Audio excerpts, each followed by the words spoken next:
Hi again, everyone. I'm Ollie Matthews. This is the Narcissistic Resistance, and this resistance video is sponsored by contribution from Eve, and here's her story.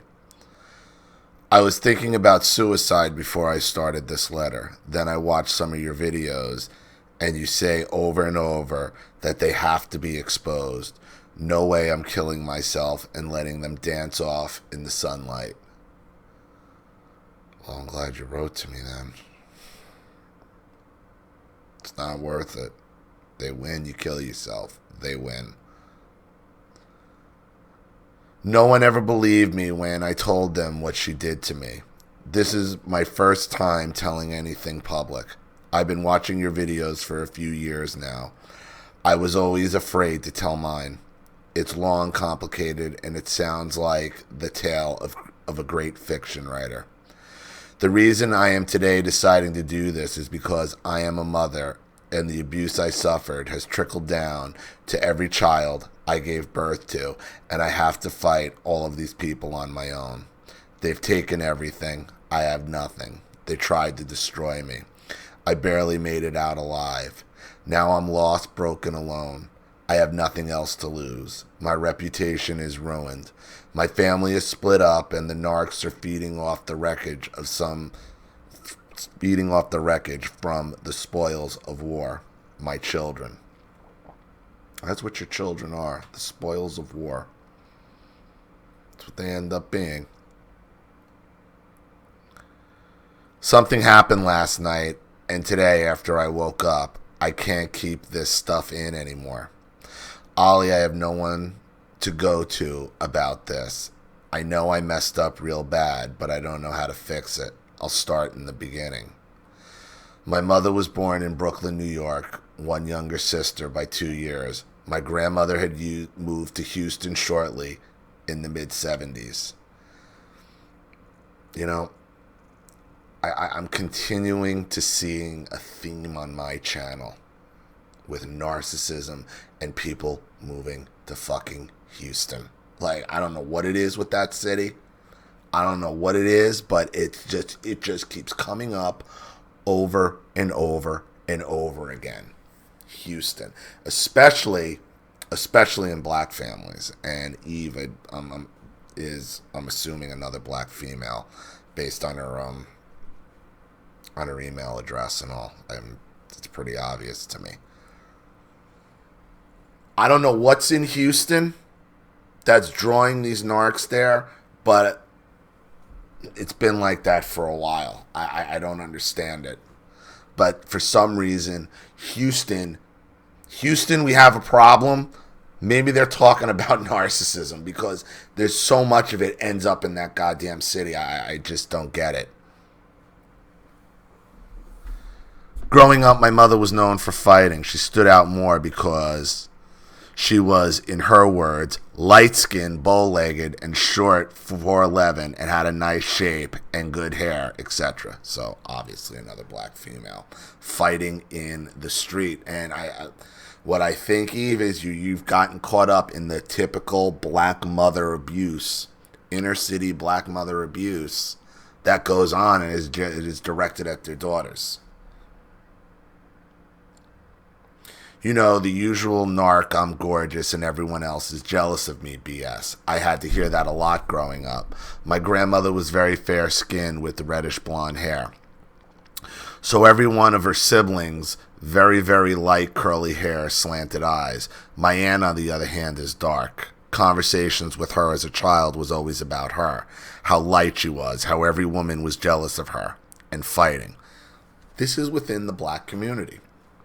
So when you hear about all this racism that goes on, it's happening within these communities themselves. They're the ones holding the skin color to such high regard. They're the ones giving the ranking system to how much melanin you have. And then these mothers, they use it against their own children. They're out there, they're fighting in the street. Another story out of New York. Mothers fighting in the street. This is the norm. It's no wonder that you're suicidal and your life is in chaos. Look at what raised you. Look at what you were raised. It's not just one woman. It's your grandmother. It's the other women in your family. It's all of them that are involved in this. All of them.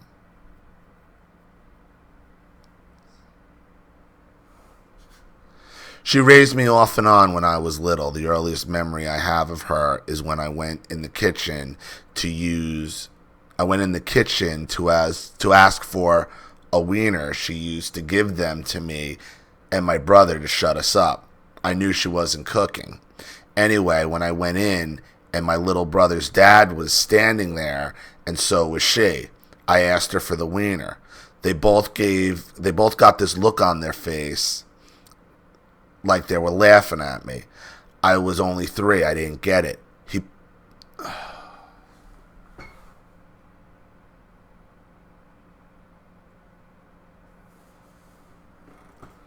He pulled out his privates and asked me which one I wanted. And your mother didn't cut it off. I'm sure your mother didn't. It's a joke, right? Because what is she after at the end? Dick and attention. Another one. Seeking dick and attention. It scared me. I didn't know what to say. I just stood there frozen. After a moment of silence, she handed me what I asked for and told me to get the fuck out of her face. I did. I didn't understand. I remember another time when I had to be just a tad younger or the same year in a different house. Him and my mom arguing over giving her more drugs. They argued a lot. And understand, I know you think this might sound fictitious. Okay, I worked in Brooklyn for years. I worked in Manhattan for years.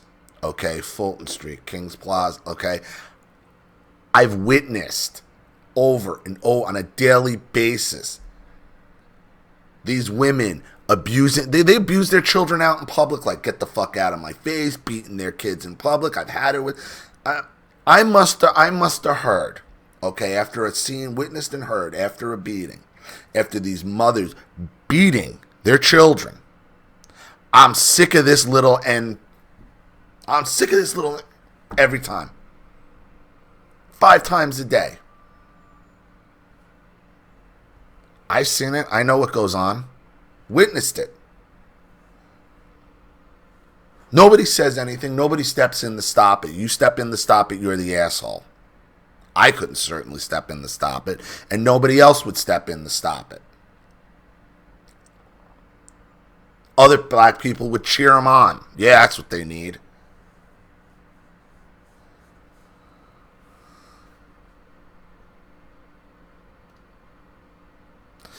I remember him saying she didn't take good care of my brother. I think she just banged her because she was cute and loose and didn't want to deal with her drug habit, fighting and drama. He was a drug dealer and my mom smoked crack. One night at this same house, I was sitting down watching TV and my little brother, then about 2, walked up and spit in my hair. I started screaming and she told me to shut up. When I told her what he did, she hit him in the back so hard he choked on a piece of tomato he was eating and stopped breathing. I remember him laying there for a long while. She didn't touch him. She stood by the phone holding it. I was 4. I didn't understand what was happening. I remember my brother started breathing again, and I remember to call to the ambulance, but one never showed. I don't know if she really called. That memory is blurry. At 4, who knows? You're being raised by a crackhead.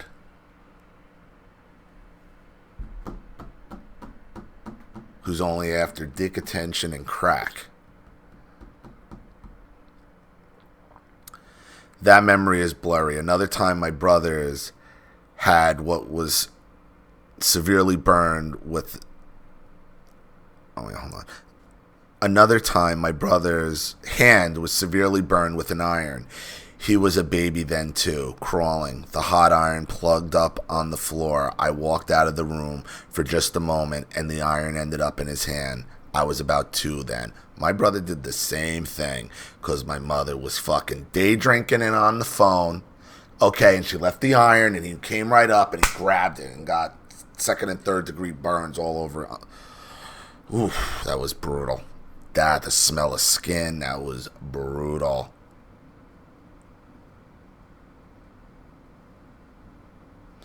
Now that I write this, I'm seeing that we might have lived in 3 different places during all this. She was always moving, homeless, or living with someone in someone's living room or something. She's a fucking bum.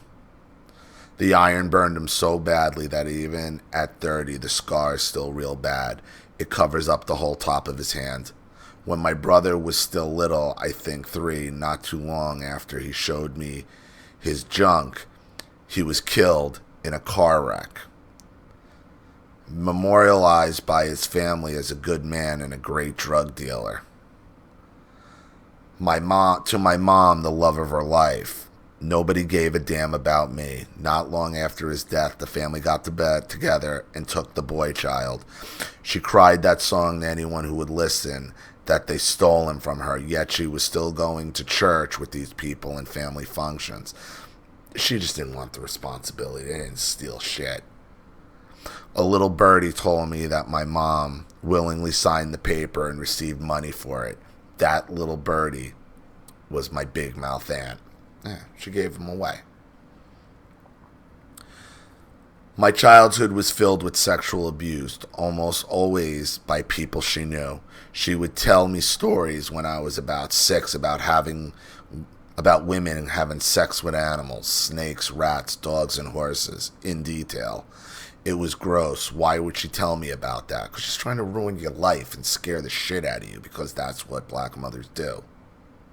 A lot of the time. She would trap roaches in a jar and threaten me with them. It's all cruelty. She would lock me in the closet after beating me with the belt, sometimes without the whooping first. I would kick and scream and beg her to please let me out. I was afraid. It was dark. She would threaten to beat me more if I didn't get away from the door. Then come back periodically to make scary noises, still not letting me out. I'd just sit in the dark and pray until I fell asleep. Then I'd wake up to her opening the door and saying, "I forgot you were here." Oh, my mother would forget me too. They love to torture you. They love to torture you.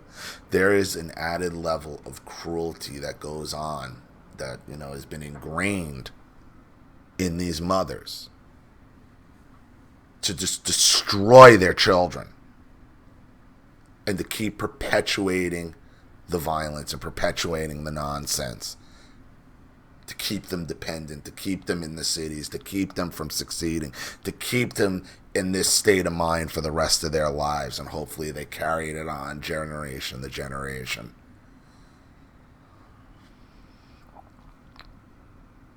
She kept leaving me in Freeport with the guy she married and lied to, saying he was my dad when he wasn't. He took me in though, but mostly used me as a way to get at my mother, who constantly beat him at his own game.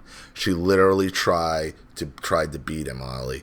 Dropping me off for a visit was like driving on the blue side of town with red on. Your life might be in danger. She chased him around cars, curse him out, and she had a mouth like a sailor. Throw things at him. He would just try to drop me off in the parking lot and leave. She was the kind of cunt that would land a well-meaning man in jail. Thank God she tied her moldy ass tubes. They're angry. They're angry women. Your mother, angry, and they're just looking to fight all the time. They look for the fight. See, this is an added thing that has happened, that has been ingrained in this culture, okay, and these women. They're not only ready to fight, they're looking for the fight. They're looking for it.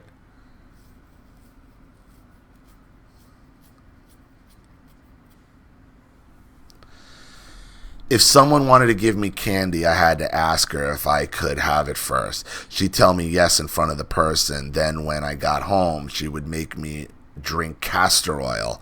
I stopped eating candy until I was in my late 20s. At 4, I could sew out fits by hand. I could also sing, write poetry and songs sometimes. I could draw too.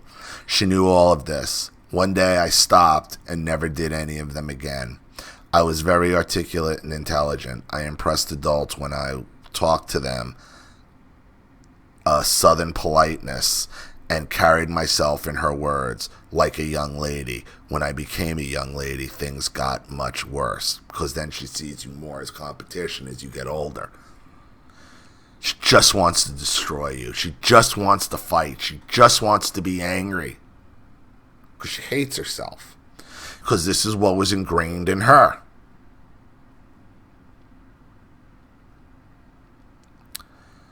By 7 or 8, I was permanently living with my stepdad. I visited her and told her about his friend molesting me.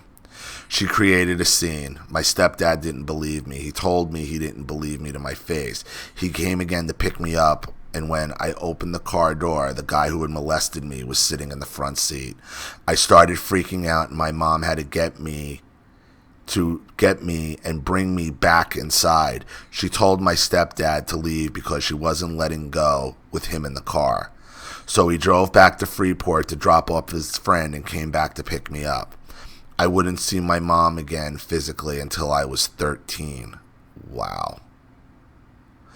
When I left, she was staying at a family home of my brother's dad's grandmother, where I was being molested every morning by my brother's 17 to 18-year-old cousin. I was about 8. I'm going to write the second part soon. I'm sorry this is so long. I know how you feel about that. I feel a little better now. I hope this can help you understand. I feel alone. I have to tell what she's done to me. I'm telling everything that they ever did to me, and Ollie, I need your help to do it. Maybe it'll help fix this. What am I dealing with? Thank you, Eve. You're dealing with coming from a culture, a city where this was accepted, where you have angry black mothers who are looking for the fight.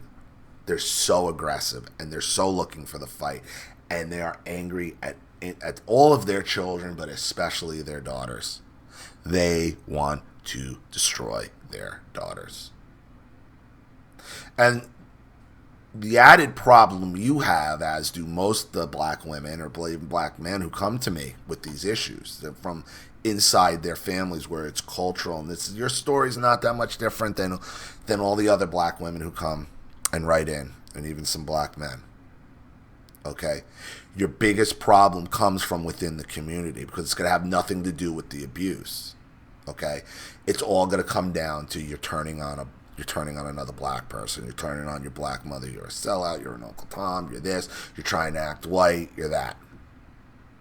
Even though in your own family, they're the ones all concerned on skin tone and good hair and straight hair and this and that. It is a world of complete and total chaos, Eve. Until you remove yourself completely from all of it. Now, you said you've made some pretty bad mistakes with your own children as well. So you're going to have to look at yourself and say, have I picked up the ball? Have I carried the torch that my mother has lit? And how do I stop it? And how do I fix it? Well, you fix it 2 ways. You fix it by removing yourself completely from all toxic people. And then doing what you're doing is exposing it. Honestly. Telling who did. Because it's crazy. I mean, it sounds crazy. It sounds unbelievable what you're writing in, but it's not. It's not. I've read this story over and over again as long as I've been doing this channel. I've witnessed these behaviors firsthand. Spending 15 years working in the inner cities. You see this stuff every single day. You're not a freak and you're not alone. Okay? And there's millions and millions. In fact, you're probably the majority.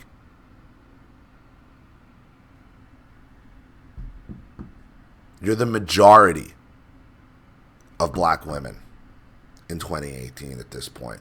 Your experience is probably more typical than not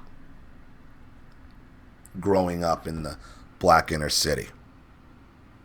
The Houston thing, like, I have to wonder about what's going on in that city, because every narc seems to end up in Houston. Your mother was after drugs, your mother was after dick and attention, and your mother was after status. And your mother had a pattern of just giving away her children to probably pursue her own drug habits and her own sexual urges. You're all afterthoughts. You were all afterthoughts, and she hated you all. So at this point, the best thing you can do is expose it and stay no contact. And just be honest. So I hope that helps. Thank you, Eve, for your contribution and your story. I really appreciate it. I hope this helped. Thank you to everybody watching. Please leave any opinions or advice in the comments section below. And again, if you want your story read on the channel, you have a topic you'd like me to cover, a narcissist you'd like to expose, you'd like to set up Skype, a phone call, have a private video made, or a Facebook live chat, or you'd like to sponsor a video like this for someone who needs help and can't afford it, or just make a contribution to the channel in general to keep it supported, growing, and successful, because this channel survives 100% on contributions from all of you guys. Without you, all of this goes away. So if you like what you see here and you want to see more videos like this, you know what to do with the PayPal and email links in the description box. Also, please like and share this video wherever you can. Subscribe to my channel if you haven't, and be sure to click the subscription bell to be notified of all my video uploads. I'm Ollie Matthews. This has been the Narcissistic Resistance. Take